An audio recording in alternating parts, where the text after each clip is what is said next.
So now we're going to hear from Cheryle Noyes, a lay leader, and also Jane Mitcham, who's a pastor in the South Carolina Synod, and from Kim Heindl, who is a deacon and also an assistant to the bishop here in South Carolina. In this first segment, we have asked these three women to share a bit of their call story, how it came about that they even considered leadership roles in the church, what made that possible, what brought that about. So they're going to share some of their stories, their call stories with us now. Well, Jane, let's start with you, Jane. How did you start out?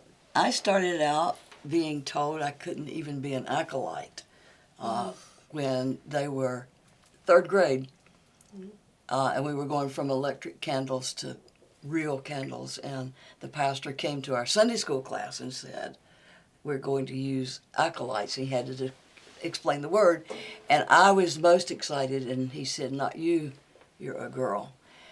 So my journey along in the church for years was not you, you're a girl.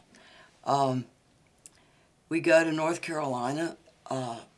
I get elected to Synod Council.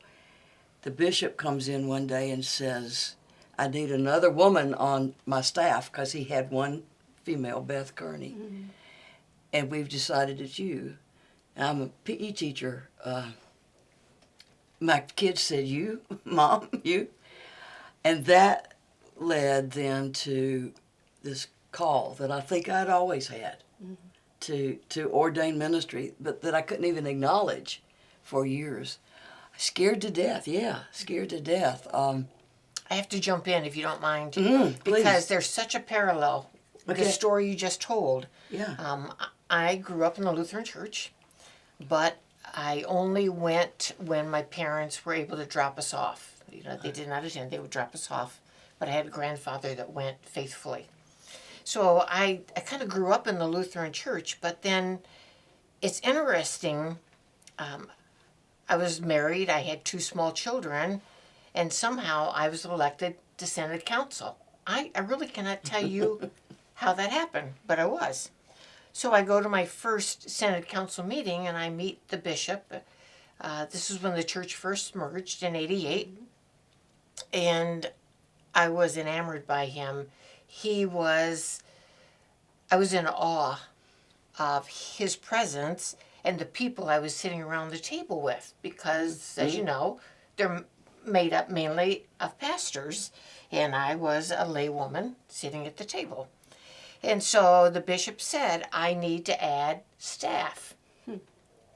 And he said, I think you should apply for the job. He said to me, I don't know what it was, but it really resonated with me, and I thought, okay, I did.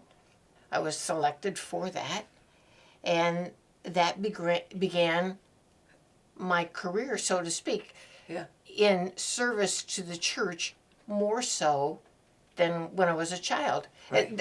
The story was so similar, Jane. I had to mention that. Yeah. And I was fortunate. I only was able to work in that office for a couple of years, but that began the depth of my journey of service, because I learned what it was to devote yourself in service, not only to the church, but to the community, your friends, and your family. Right, and the church, that's what did it for me. Yeah. Kimberly. Oh, my path was very different. I grew up Roman Catholic. So I didn't become Lutheran until I was 8.5 months pregnant with my second child, and started working. My deal with the pastor there, mission developer, was I'll work for you 10 hours in the office if you teach me about Lutheran liturgy. And so, unbeknownst to me, that ended up being the beginning of my call into ministry. There were a lot of bumps and roads around there, and constant challenges with the call process. I went to 2 seekers retreats, talked with numerous people, again taking the path of word and service versus word and sacrament too, which I felt very strongly about. And always saying, you know, I don't know if you can fit this square peg in a round hole, you know. Yeah. I don't know if this is going to work, but ultimately they ended up saying they thought they could find a place for me. Yeah. They thought they could find a place for me. So. Yeah. I spent 13 years on staff, and along the way, the bishop in particular kept saying to me, you need to be ordained. You need to be ordained.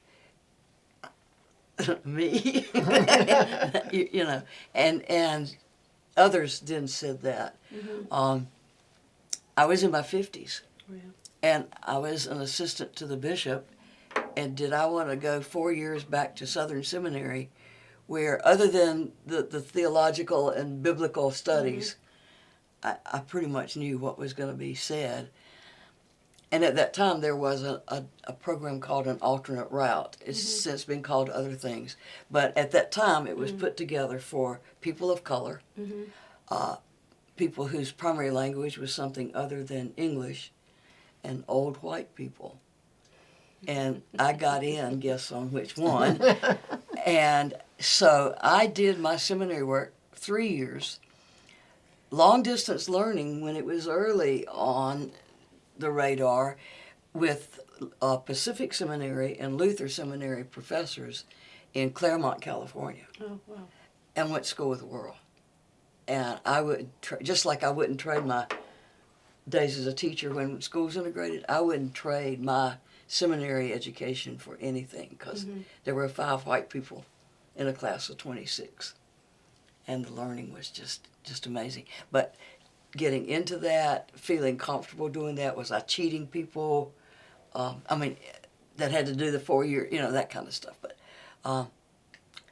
every step along the way, there was somebody saying, you're being called to do this. And I think that's what's common between all three of us, is that there were people along the path that continued to nurture and encourage us into the ministry. I think I found myself associating with people who understood religion, not faith. I have a great faith, but the basic tenets that I think that you learn in theology and the things that you do, I have great admiration for pastors. I have always enjoyed working with them. I have a great deal of respect for them. I've encouraged my daughter to consider it, although I don't think that that's another degree she needs at this particular point in her life, since she's working on another one as we speak. But I think she has all the gifts and the talent for doing it. I wish that call had come to me early on, because as a lay leader in my church, I try and do as much as I can to be of service. One of my favorite roles that I have in my church currently is I oversee the altar care for our church. And that gives me so much responsibility and organization and things that people rely on me. They count on me for doing that. And I love doing it. But as I was sharing with a friend of mine this morning, when you set the table, and I've taught each of the people who help me, when you prepare the table and you're taking the elements to the table, do it in quiet, do it in reverence, and think about what you're doing. Think about the gift that you are providing just by prepping so that the pastor can fulfill the whole service the following day. So I take a great deal of pleasure in doing the things that I can as a lay leader. I get involved as much as I can, but I will readily say I'm a bit jealous that you ladies are ordained, and I'm very proud of you. I will tell you what they said to me. I said I would be 58 when I finished, and the bishop, Leonard Bullock, said you'll be 58 anyhow. There are women older than you who go to seminary. I think what I hear is that somebody opens that door for us to think about it. And I want to make a point too, because I think it's incredibly important for lay leadership in that partnership. It's not a better, it's a different. And it's so key to us living into what each of our calls are. Exactly. Because that is as much a call Exactly. as ordained ministry is. Exactly. And I remember talking with a pastor at one point. I was on some task force, and he said, I'm really tired of leaders walking in the church and forgetting their brain at the door. Yeah. You know, not bringing their gifts into the church. Right. Because that is the church. Right.